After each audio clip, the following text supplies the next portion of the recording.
ओम नमो भगवते वासुदेवाय। नमस्कार दर्शक बंधु, मु आपण मानंकु मोर यूट्यूब चैनल आष्टधर्म प्रकाश को स्वागत करुछि। न्यायर देवता एवं कर्मफलदाता शनिदेव 13 जुलाई 2025 रु वक्री अवस्था को आसीचंती। एक्चुअली देखिया गले शनिदेव आमर कर्म को कंट्रोल करंती एवं आम कर्मर फल दियंती। शनिदेव जेतेबेले वक्री हुअंती सेतेबेले आमको आम कर्मर सबुठारु अधिक प्रभाव देखिया को पड़िଥାଏ। ये हूँ से समय जितेबले आमर भल कर्मर बहुत भल फल मिलता है एवं खराब कर्मर बहुत खराब फल प्राप्ति हुए। शनिंकर यही वक्री चलन प्राय 4 मास 15 दिन रहिबो। वक्री अवस्था शनिदेव चेष्टा बल वृद्धि हुए एवं जो स्थान रे थांती से स्थानर 3 गुण अधिक फल प्रदान करती। ता सहित से स्थानर पूर्ववर्ती स्थानर मध्य फल किछि मात्रा रे देइथांती। शनिदेव कर्मर देवता होइथिबारु वर्तमान समय रे आपनको निजर कर्म सहित संपूर्ण भाव में इनवॉल्व होई हृदय मन एवं वचनर सहित कर्म कले 3 गुण उत्तम फल प्राप्ति हेबो। आसंतु जानिबा शनिंकर एई वक्री चलन सिंह राशि व्यक्ति उपरे कौन प्रभाव पकाइबो। 29 मार्च 2025 रे शनिदेव कुंभ राशि मीन राशि को चलन करथिले। मात्र 3 मास 15 दिन पर अर्थात जुलाई 13 तारिख दिन शनिदेव वक्री चलन करथिले। शनिदेव वर्तमान सिंह राशि अष्टम स्थान रे अवस्थान करुछंती। अष्टम स्थान हेउछि मृत्यु, दुर्योग, परिवर्तन स्थान। अष्टम शनि अशुभ फल प्रदान करती। स्वास्थ्य हानि, आकस्मिक दुर्घटना, गभीर मानसिक जंत्रणा इत्यादि अष्टम शनि प्रदान करिथांती। वक्री अवस्था रे शनिंकर कर्म भाव अधिक जागृत हुए एवं चेष्टा बल रे मध्य वृद्धि होइथाय। आपणको आपणकर चेष्टा बा एफर्ट्स को बढ़ाइबा को पड़िबो। निष्ठार सहित कार्य करिया को पड़िबो। एही समय रे अष्टम शनिंकर दुष्प्रभाव र तीव्रता ह्रास हेबो। कर्मर प्रभाव दृढ़ हेबो। शनिदेवंकर प्रथम दृष्टि सिंह राशिर 10म स्थान को रहुछि। शनिदेव कर्म भावर देवता एवं आपणकर कर्म स्थान को दृष्टि करुछंती। कर्म क्षेत्र रे चैलेंजेस बढ़िबो, रेस्पोंसिबिलिटी मध्य बढ़िबो। मात्र ता सहित से चैलेंज को सम्मुखीन हेबा पई आपणकर चेष्टा बल रे मध्य वृद्धि हेबो। केवल कर्म क्षेत्र बा कैरियर नुहे, आपण जेउ कार्य भी करबा को चाहुथिबे अष्टम शनिंकर ढाइयार प्रभाव जगु विफल हेउथिबे बा फेल मारुथिबे। वर्तमान शनिंकर एही वक्री चलन अवस्था रे से समस्त कार्य यदि दृढ़तार सहित बा निष्ठार सहित आपण करिवे सफलता प्राप्ति निश्चय हेबे। शनिदेवंकर द्वितीय दृष्टि सिंह राशि द्वितीय स्थान बा धन स्थान को रहुछि। वर्तमान आपणकर धन हानि हेउथिबो बा धन प्राप्ति रे अत्यधिक विलंब हेउथिबो। एथिरे मध्य सामान्य सुधार आसीबो। वर्तमान आपणको प्रॉपर फाइनेंशियल प्लानिंग करिया को पड़िबो। धन प्राप्तिर सोर्स उपरे कार्य करिया को पड़िबो, अर्थात आपणक कर्म को सुदृढ़ करिया को पड़िबो। जे कोनोसी कार्य वर्तमान आपण निष्ठार सहित करिवे तार रिजल्ट आपण निश्चय पाइबे। द्वितीय स्थान पारिवारिक सुख समृद्धि मध्य स्थान। वर्तमान आपणकर 7.5 द्वितीय चरण चली अछि। तेणु परिवार रे मध्य अशांत परिवेश थिबो। बिना कारण रे परिवार रा सदस्य मानक मध्य छोट छोट कथा रे मनमालिन्य देखा देउथिबो।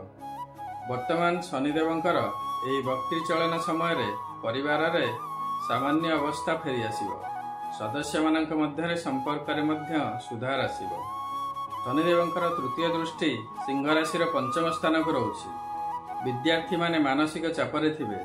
शत चेष्टा रे मध्य सफलता मिलु नथिबो। वर्तमान सेमाने मध्य सामान्य रिलैक्स फील करिवे। जेउ सब कार्य रे विफल होइथिबे बा विलंब हेउथिला से सब कार्य को संपूर्ण डेडिकेशन रो सहित जदि करिवे वर्तमान सफलता निश्चय पाइबे। समस्त प्रकार संपर्क रे मध्य सुधार आसीबो। किछि दिन हेबो जीवनटा जेमिति गोटे बोरिंग लागुथिला, किंतु वर्तमान मन रे प्रफुल्लता आसीबो। शेषरे शनिदेव 7म स्थान रे मध्य किछि मात्रा रे फल प्रदान करिवे। वैवाहिक जीवन रे शांति फेरिबो। स्वामी स्त्री मध्य रे संपर्क रे मधुरता बढ़िबो। 7म स्थान वाणिज्य व्यवसाय रे मध्य स्थान। आपणकर व्यवसाय क्षेत्र रे वर्तमान मांदा अवस्था चलीथिबो बा लॉस हेउथिबो। जदि पार्टनरशिप रे बिजनेस करथिबे तेबे पार्टनर मानक मध्य रे अंडरस्टैंडिंग ठीक रहु नथिबो, जा द्वारा मध्य व्यवसाय रे लॉस हेबार संभावना देखा देउथिबो। आय कम हेउथिबो, खर्च बढ़ी जाइथिबो, लाभ हेउ नथिबो। ବର୍ତ୍ତମାନ ଶନିଦେବଙ୍କର ଏହି ବକ୍ରି ଚଳନ ସମୟରେ ଏଥିରେ ମଧ୍ୟ ସାମାନ୍ୟ ବ୍ରେକ୍ ଲାଗିବ। ନିଜ କର୍ମରେ ଫୁଲ୍ ଏଫର୍ଟସ୍ ଲଗାନ୍ତୁ, ଦେଖିବେ ବ୍ୟବସାୟରେ ଉନ୍ନତି ହେବ, ଆୟରେ ମଧ୍ୟ ସୁଧାର ଆସିବ, ପାର୍ଟନରମାନଙ୍କ ମଧ୍ୟରେ ମଧ୍ୟ ଅଣ୍ଡରଷ୍ଟାଣ୍ଡିଂରେ ସୁଧାର ଆସିବ। ସିଂହ ରାଶି ପାଇଁ ଶନିଦେବଙ୍କର ଏହି ବକ୍ରି ଅବସ୍ଥାର ସମରି ହେଉଛି ବର୍ତ୍ତମାନ ସିଂହ ରାଶି ପାଇଁ ଶନିଦେବଙ୍କର 7.5ର ଦ୍ୱିତୀୟ ଚରଣ ଚାଲିଅଛି। ଅଷ୍ଟମ ଶନିଙ୍କ ପାଇଁ ଆପଣଙ୍କର ଜୀବନରେ ବହୁତ ବାଧାବିଘ୍ନ ଘଟୁଥିବ, ସେଥିରେ ସାମୟିକ ବିରାମ ଆସିବ। ନିଜ ସ୍ୱାସ୍ଥ୍ୟ ପ୍ରତି ସଚେତନ ହୁଅନ୍ତୁ, ଯାନବାହନ ଚଳାଇଲା ବେଳେ ସତର୍କତାର ସହିତ ଚଳାନ୍ତୁ, ନିଜ କର୍ମକୁ ସୁଦୃଢ଼ କରନ୍ତୁ, ନିଷ୍ଠାର ସହିତ କର୍ମ କରନ୍ତୁ, ନିଜ ଚେଷ୍ଟାକୁ ବଢ଼ାନ୍ତୁ। କର୍ମକ୍ଷେତ୍ରରେ ବହୁତ ଚ୍ୟାଲେଞ୍ଜ ଆସିବ, ତାକୁ ଦୃଢ଼ତାର ସହିତ ସମ୍ମୁଖୀନ ହୁଅନ୍ତୁ। ଅସମ୍ପୂର୍ଣ୍ଣ କାର୍ଯ୍ୟ ବା ବିଳମ୍ବ ହେଉଥିବା କାର୍ଯ୍ୟକୁ ଯଦି ବର୍ତ୍ତମାନ ନିଷ୍ଠାର ସହିତ କରିବେ, ସେଥିରେ ସଫଳ ନିଶ୍ଚୟ ହେବେ। ପ୍ରପର ଫାଇନାନ୍ସିଆଲ ମ୍ୟାନେଜମେଣ୍ଟ କରନ୍ତୁ। ପରିବାରରେ ସୁଖ ଶାନ୍ତି ବଢ଼ିବାର ସମ୍ଭାବନା ଦେଖାଦେବ। ବ୍ୟବସାୟରେ ଯେଉଁ ଲସ୍ ହେଉଥିଲା ବା ବିଳମ୍ବ ହେଉଥିଲା, ସେଥିରେ ସୁଧାର ଆସିପାରେ। ସମସ୍ତ ପ୍ରକାର ସମ୍ପର୍କରେ, ପର୍ଟିକୁଲାରଲି ପ୍ରେମ ସମ୍ପର୍କରେ ସୁଧାର ଆସିବ। ନିଜ କର୍ମ ଏବଂ ବଚନରେ ସଂଯମତା ଅବଲମ୍ବନ କରନ୍ତୁ। ଶନିଦେବଙ୍କର କୃପା ପ୍ରାପ୍ତି ପାଇଁ ପ୍ରତ୍ୟେକ ଶନିବାର ଶନି ମନ୍ଦିର ଯାଆନ୍ତୁ ଏବଂ ଶନିଦେବଙ୍କର ପୂଜାର୍ଚ୍ଚନା କରନ୍ତୁ। ଶ୍ରାବଣ ମାସ ଚାଲିଥିବାରୁ ଶିବ ଆରାଧନା କରନ୍ତୁ। ପ୍ରତ୍ୟେକ ସୋମବାର ମହାଦେବଙ୍କର ଜଳାଭିଷେକ କରନ୍ତୁ। କାଉ ଏବଂ ବୁଲା କୁକୁରମାନଙ୍କୁ ନିୟମିତ ଭାବେ ଖାଇବାକୁ ଦିଅନ୍ତୁ। ଦରିଦ୍ର ଶ୍ରମଜୀବୀ ଏବଂ ସଫେଇ କର୍ମଚାରୀମାନଙ୍କୁ ଖାଦ୍ୟ, କଳାବସ୍ତ୍ର, ଛତା ଏବଂ କମ୍ବଳ ଇତ୍ୟାଦି ନିଜର ସାମର୍ଥ୍ୟ ଅନୁସାରେ ଦାନ କରନ୍ତୁ। ଗ୍ରହରାଜ ଶନିଦେବ ଏବଂ ଦେବାଧିଦେବ ମହାଦେବଙ୍କ କୃପାରୁ ଆପଣଙ୍କ ସମୟ ନିଶ୍ଚୟ ଭଲରେ କଟିବ। ଏହା ଥିଲା ସିଂହ ରାଶିର ବ୍ୟକ୍ତିଙ୍କ ଉପରେ ବକ୍ରି ଶନିଙ୍କର ପ୍ରଭାବ। ମାତ୍ର ଏହି ପ୍ରଭାବର ମାତ୍ରା କିପରି ରହିବ ତାହା ନିର୍ଭର କରିବ ଆପଣଙ୍କର ଜାତକରେ ଶନିଦେବଙ୍କର ସ୍ଥିତି କିପରି ଅଛି ଏବଂ ଆପଣଙ୍କର କେଉଁ ମହାଦଶା ବା ଅନ୍ତର୍ଦଶା ଚାଲିଅଛି। ତେଣୁ ଆପଣଙ୍କର ଜାତକର ପ୍ରପର ଆନାଲିସିସ୍ କରନ୍ତୁ ଏବଂ ଆବଶ୍ୟକ ସ୍ଥଳେ ପ୍ରତିକାର ମଧ୍ୟ କରନ୍ତୁ।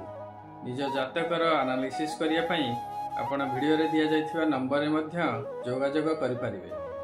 ଆଶା କରୁଛି ଏହି ଭିଡ଼ିଓଟି ଆପଣଙ୍କୁ ନିଶ୍ଚୟ ଭଲ ଲାଗିଥିବ। ଯଦି ଭଲ ଲାଗିଛି ତେବେ ଭିଡ଼ିଓଟିକୁ ଲାଇକ୍ କରନ୍ତୁ ଏବଂ ସେୟାର କରନ୍ତୁ। ବର୍ତ୍ତମାନ ପର୍ଯ୍ୟନ୍ତ ଯଦି ମୋ ଚ୍ୟାନେଲକୁ ଆପଣ ସବସ୍କ୍ରାଇବ୍ କରିନାହାନ୍ତି ତେବେ ସବସ୍କ୍ରାଇବ୍ ନିଶ୍ଚୟ କରନ୍ତୁ। ଆପଣଙ୍କର ମତାମତ କମେଣ୍ଟ ସେକ୍ସନରେ ନିଶ୍ଚୟ ଦେବେ। ସର୍ବେ ଭବନ୍ତୁ ସୁଖିନଃ, ସର୍ବେ ସନ୍ତୁ ନିରାମୟା, ସର୍ବେ ଭଦ୍ରାଣି ପଶ୍ୟନ୍ତୁ, ମା କଶ୍ଚିତ୍ ଦୁଃଖଭାଗ୍ ଭବେତ୍। ଓମ୍ ଶಂ ଶନିଶ୍ଚରାୟ ନମଃ। ନମସ୍କାର।